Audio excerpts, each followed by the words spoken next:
Sulla strada per l'aeroporto da Mulsen, sperando di non perdere l'aereo, noi vi facciamo vedere un giro del circuito di Mulsen. Con Christian Bertuca, esordio nel calendario FIA internazionale per l'impianto di Mulsen. Portaci a spasso per il tracciato.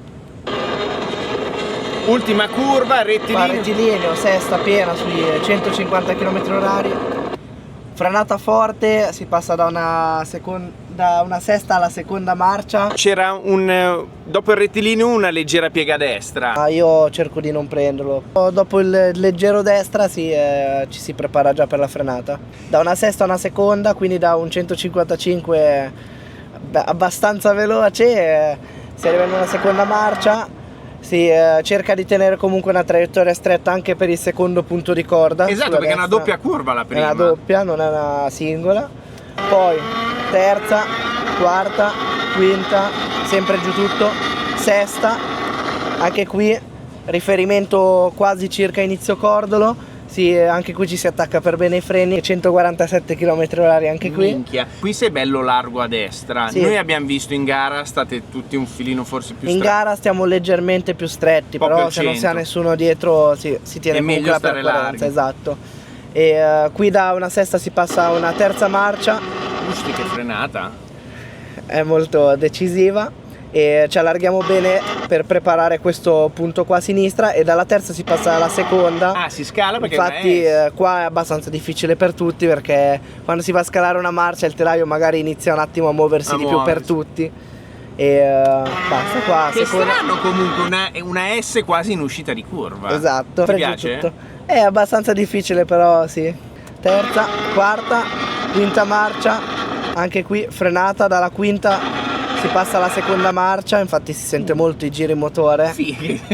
E qua magari da fuori dici un pilota la fa in terza, invece si fa tutta di seconda, tutta seconda, e anche qui si è in seconda. Uscita terza, io preferisco tenere la terza e far tutto di terza. Ci sono piloti che agganciano la quarta e poi rimettono giù la terza. Parere mio, riesci ad arrivare un po' più forte avendo meno velocità, e quindi fare un po' più velocità dopo nella chicane. Ok.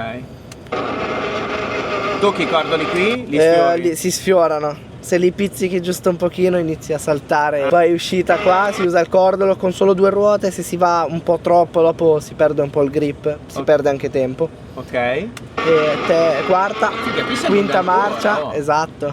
Porca miseria. Qua quinta, e qua anche qui una frenata abbastanza forte. Siamo sui 133 km/h. Col volante un po' storto? Esattamente, col volante girato leggermente verso sinistra. E frenata forte anche qui, essendo ai 133 km/h. E da una quinta si passa a una seconda. Wow. Infatti qua poi in uscita, terza, quarta, quinta, questa flat out senza paura. Mamma e sesta mia. È finito il giro. Lì non deve avere sottosterzo, perché sennò sei sottosterzo lì e ti fai il segno della croce. Esatto.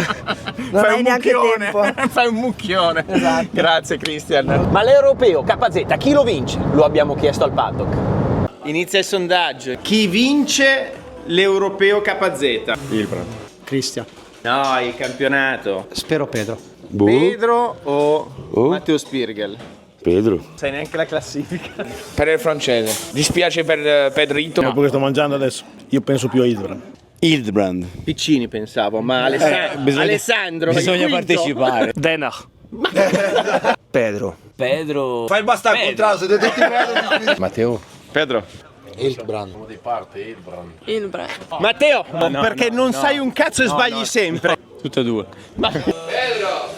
Io penso Pedro. Pedro. Sodi. Spirgel. Per Pedro. Ma per come si è messa penso Spirgel. The one who is passing the finish line first. Stavi pensando, stai dormendo. Tu lo sai. Ilbrand. Quello che arriva prima. Pedro. 100%. È da vedere perché ieri ho visto un bel casino. Ieri il patatrack tra Vasile e Senna, oggi vi mostriamo i risultati del sondaggio che vi avevamo proposto. No idea what happened, but drama again into turn number 1. That's Senna Van Walchstein trying to go down the inside of Palomba, gets it wrong, clips Palomba, drops pace. Now Bertuca is going to get it done down the inside of turn number 3. Oh no! And that's drama is straight off the track. It's Daniel Vasile and Senna Van Walchstein through the barriers. Il momento più caldo del weekend, la pregriglia della finale. Ecco quella della KZ2. Come sempre sulla griglia di partenza. Protagonisti che, finita la consegna delle medaglie, si stanno posizionando. Vedo un Piccini. Devi sapere cosa ha detto tuo padre dopo la Super Hit? È che non andavo un cazzo un'altra volta. Marcus, not the weekend you were hoping for. Difficult some DNF in the heats, but try to fight from here and see what happens. E andiamo verso le parti alte della classifica con Noah Wolf. What a weekend till now. I think it's the best weekend with the shifter. On pace, no. Valencia was the quickest the whole week, but in terms of results, yeah. Jaden, you have to finish the job now. Absolutely. We're going to try. How can you manage the final? First try to make a good start, and from then on, race long 23 laps, so we will see. I'll do my best, stay focused, we'll see.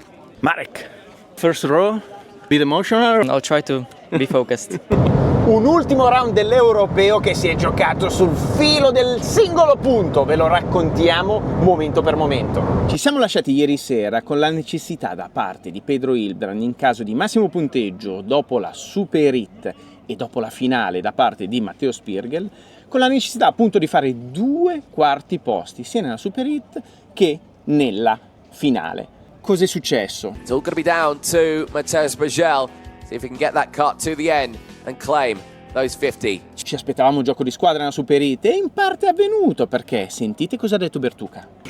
Sicuramente ci abbiamo provato a dare una mano, ovviamente ci hanno detto fate la vostra gara, se però c'è da aiutare che è vicino a voi di aiutarlo. Però alla fine Pedro non è arrivato sotto, non siete riusciti a scegliere la posizione. Esatto. Parole confermate da quello che abbiamo visto appunto durante la gara, dove Bertuca ha davvero cercato di ricompattare a un certo punto il gruppo ed è arrivato infatti anche poi Vasile. Tutto questo non è bastato, perché nella strada che portava verso la rimonta Hilbrand si è inserito Danilo Albanese, che con un sorpasso davvero cattivo è riuscito a passare lo spagnolo, a far perdere posizioni entrambi, ma loro ci spiegano cosa è accaduto. Un ingresso bello aggressivo su Pedro che si sta giocando il titolo. Ma era un giro e mezzo, non so se avesse avuto qualche problema con i freni, ma che stavo perdendo tanto. Quando siamo arrivati addirittura alla chicane, lui ha dovuto scalare una marcia in più perché era arrivato lungo, siamo arrivati sul rettilineo, ero dentro, ho detto pensavo mi lasciasse passare, invece lui ha chiuso, però una volta che ero già dentro ho cercato di frenare il più possibile. Di non danneggiarlo. No, ho perso anche io 2 posizioni, mi dispiace per lui, ma... Abbiamo visto che all'inizio poi anche Albanese ti ha passato in maniera forse un po' dura, ma ha detto che avevi fatto qualche errore forse. Cosa è successo? Mi è entrata la folla lì, dopo ho dovuto chiudere. Ha fatto 3 curve dietro e ha voluto... Ha esagerato, ma ha chiesto scusa, aveva sulle gare. Secondo me poteva dare la posizione. Ora vediamo se guadagniamo qualcosa. Lato Sodi invece ha vinto Senna alla Super Hit, ma come potete sentire dalle parole dei protagonisti era tutto programmato. Guardate. Because the point is not, you don't get the points by your position, but by the standings, intermediate so it's perfect. No problem for you. Confidence for Senna. You already planned to give the position to Senna? Yeah, it was planned, but the pace is good, so yeah, we'll see in the final. Come siamo messi adesso alla vigilia della finale? In caso di vittoria di Spirgel, più che probabile visto le performance, a Hilbrand serve un terzo posto. Missione veramente difficile, dovendo partire dalla 7ª posizione in griglia. In realtà c'è chi ha fatto i conti meglio di noi e giustamente ci dice che basta un 4° posto a Pedro Hilbrand per vincere il campionato. La questione è questa: Pedro è in 6ª posizione, non è partito mai così avanti durante tutto il weekend, un weekend difficile per lui. La posizione da ottenere è questa, non troppo distante, ma sappiamo quanto una finale può essere complessa con questo livello di KZ, di piloti tutti molto vicini tra loro, e qui davanti c'è la lepre, colui che deve scappare, ovvero Matteo Spirgel, che dovrà solo fare una cosa: vincere e portare a casa possibilmente anche il giro veloce, ma quello che accadrà in questa finale lo vedrete più avanti negli highlights. E come sempre un'occhiata ai prodotti 2025. Nuove carenature tanto attese, tanto discusse, ma anche novità sul fronte tecnico-meccanico del setup. Al retrotreno non vi sveliamo nulla. Scoprite il nuovo Invader Parolin edizione 2025 nel nostro magazine, nella sezione sotto esame. Cliccate il link qui sotto per leggerlo. Vabbè, lo sapete, voi chiedete, noi rispondiamo. TKART risponda alle vostre richieste, ci avete chiesto, vogliamo vedere di racing anche. Giuseppe Palomba, quindi hanno chiesto di vedere entrambe. Che cosa ci fa lui lì? Anche Vito. Anche Eli. Cosa ci fa Eli? Ah, è uomo immagine. Il nuovo motorino, a posto! C'è il driver e il co-driver nel re. A posto! Giuseppe Maranello, riusciamo a far vedere qualcosa di Maranello? È qua, è qui dietro, qui dietro. Maranello facciamo vedere Giuseppe, facciamo vedere pure Viti. Saluto agli amici di casa. Saluto ragazzi. Ciao. Ah, Ghidella, Ghidella è stato a chiedere. Voi da casa chiedete e TKART risponde, vogliono vedere, magari lo conoscete, TKART vogliono vedere. Non conoscono. TKART, siamo in TKART. Simone, chiedono, vogliamo vedere, abbiamo chiesto, no? Cosa volete vedere dalla Germania? E questi, c'è uno sciamannato che voleva vedere TKART, adesso un sacco di robe, ma anche, l'hai visto, no? TKART. No, può essere. Qua. TKART, ecco. Marco Aries, conosci? No. Salutiamolo però, ciao Marco. Ciao. Un saluto. Grande Marco. Noi siamo la TKART. So, people at home are asking to see something from Mulsen, and there is a man, unfortunately, not a girl, asking for you, Scrivan. So we show you. How are you? Great, thanks. How is your weekend? Quite nice. It's getting good. Okay. I want to let you know that your name is my brother name. Yeah? Yeah, Marek. Nice. Marek is my brother. I'm Janek, and my brother is Marek. Great. Just to give you news. Yeah. Not so important. Anyway, say hi to the friend at home that asked for you. Hi. Ciao. Ciao. Come è iniziata, ma soprattutto come è finita questa giornata, lo vedete nelle prossime clip. Noi vi salutiamo e ci vediamo al prossimo appuntamento. Se prendiamo l'aereo. Ciao!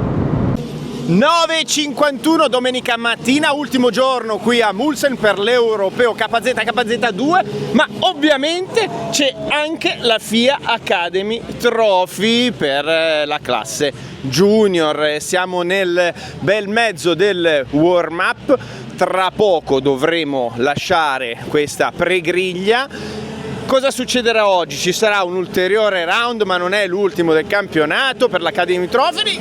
Invece assegneremo i titoli per quanto riguarda KZ e KZ2. Si celebreranno i campioni.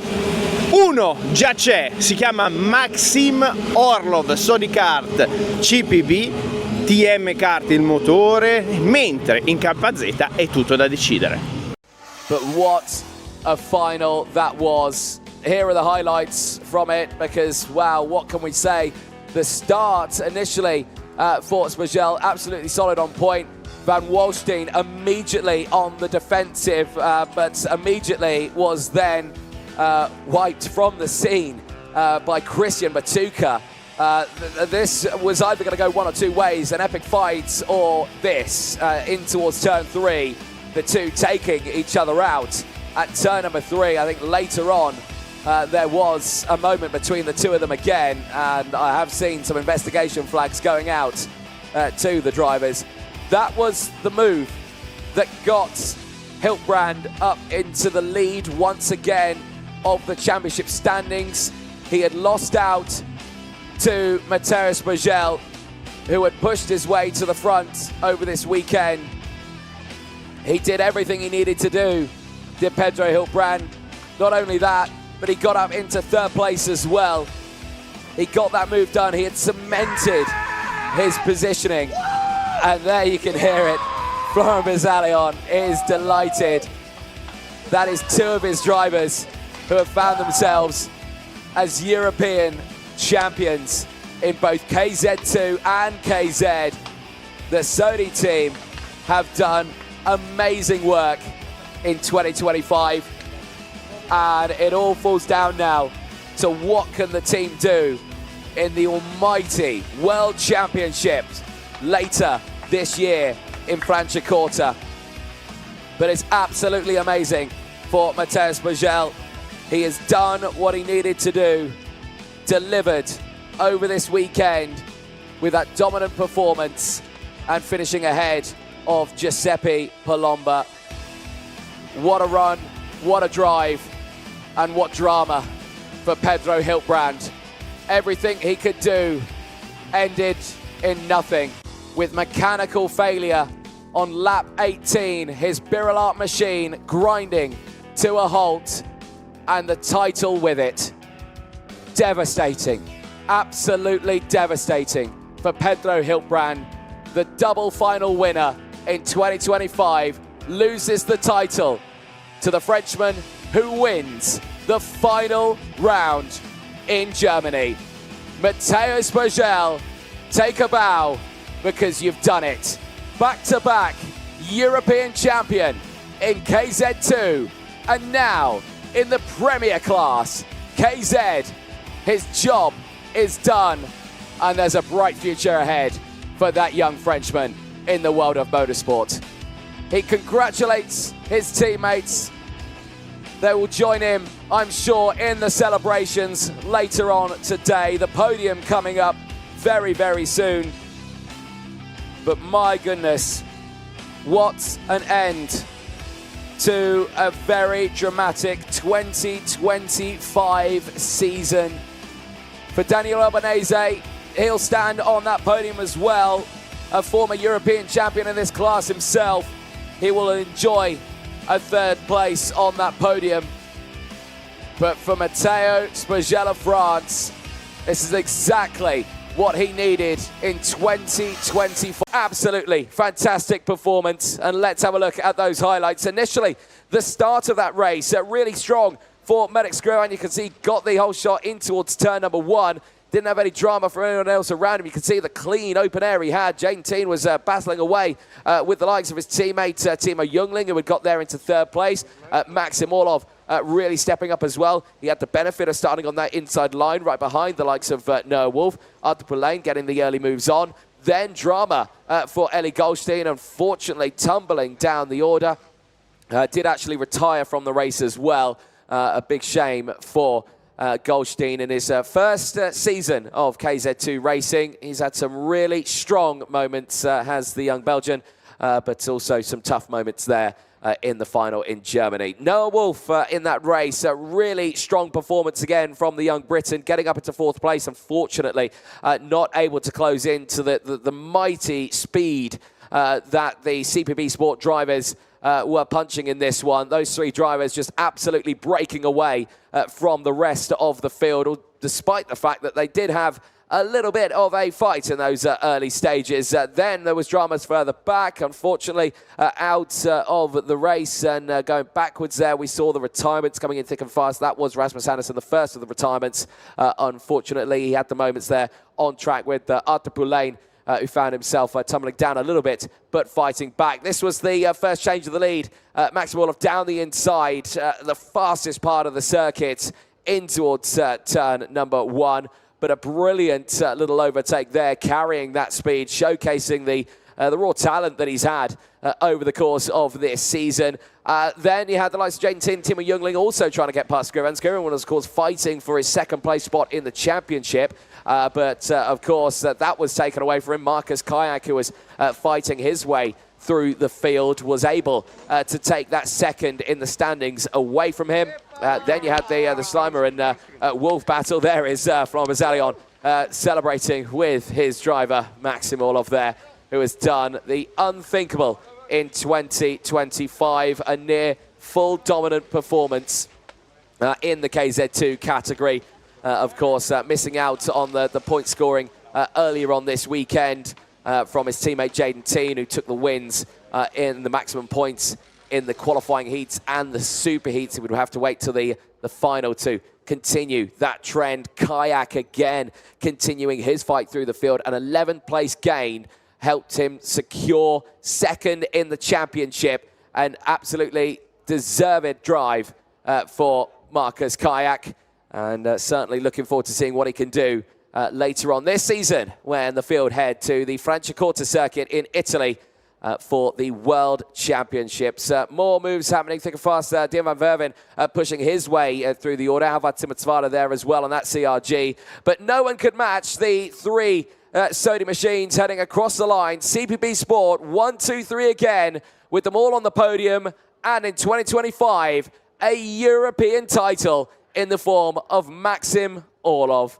Well, we'll be hearing from these drivers very soon, because we'll be heading down to Parc Ferme, and of course we'll be heading to the podium, so do not go anywhere. And for Maxim Orlov, he can revel in the celebrations here in Germany. Eustacionis, Dominic Braden rounding out the top 26. Let's have a look at the highlights on that one, and the German hopeful, unfortunately, Emilio burned out of the race from the word go, spat out of the field on the start-finish straight, which is so unfortunate for him. Thankfully, he was okay. For Nick Bretzel, probably a final to forget on this one. The young man had done a brilliant job to get that kart on pole position.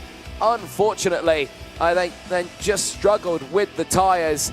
You could just see how he just had no pace during that race, and any chance he had of holding on to those positions, he found himself just being outmaneuvered by the drivers who may have had slightly fresher tyres in that early stage. There was the dramas further back in the field, allowing Finley Lines to get through. Tudi Jurkin having dramas as well as he was trying to push through the order. He would later, unfortunately, crash into the pit wall as well on the start-finish line, ending his race abruptly, which then brought out the slow procedure in the early stage of the race. Finley Lines in that first stage pushing his way through nicely. Again, a very deserving drive there for Finley Lines, unfortunately just missing out on that podium by a short spot. You can see still those chicanes being a nuisance to the drivers as Lines again continue that trend. I've got a feeling if Lines didn't get held up a little bit by the pack in that step, he might have had enough time to get up to the front, because he was in that battle after the restart and he dropped backwards. It was one of those where he just missed out on an opportunity to fight and join those drivers at the sharp end. But those fights still happen all the way throughout. Of course, we talk about those big movers in the field as well. Nikolai Karayukin with a 15th place gain. Thomas Chikaraski with an 18th place gain, stepping up through the field as all these drivers are demonstrating the use of the curbs quite considerably. Mirli Machard there getting the moves done as the retirement started to slowly creep in on the field. There was Turin and Ludigan unfortunately having the moment. This one here, bang, heavy hit into the wall for Tudi Jurkin, unfortunately out of the race and going no further. The restart though, have a look at this. Oiva Venturata round the outside at turn number 1 on the restart. A beautiful maneuver. He wouldn't hold on to it for too long though. Frigg would take it back on that opening lap, and then the dramas unfolded here for Finley Lines. He would end up dropping backwards at that point as well. Bassato also dropping backwards. There was the change for the lead once again. Venturata getting the move down the inside and able to get back into that lead. He would later lose that lead again, as of course it would be Venturata getting back through into that P1 spot, and then that fight for third place all ensuing. Lines to the outside, you can see Panetta trying to get his move down the inside, and you can see here Lines trying to go for not 1, not 2, but maybe even 3, but constantly throughout that one he was just saying to the drivers up ahead, right, keep going, don't defend, we need to catch up to those drivers behind. An understandable statement at these points of the race. But for him, it was too little too late. He couldn't do enough. This was a brave move, though. Down in towards turn 14, the final turn. Flat out through this one. Just finding the pace. And you can see, well, Jack Moore really throwing it down the inside of the turn number 1 to try and move up the order. For him, though, unfortunately, Jack Moore finishing in 10th place at the end of this one. And unfortunately, this off-track excursion may have been the cause of that dropping down the order. But still a solid race for the field, which saw a 3-car battle to the very end. Venturata to the inside and would go on to take the checkered flag a superb race for Oivan Venturata. The Finn takes his first final win of the season and goes into the final round in Cremona, Italy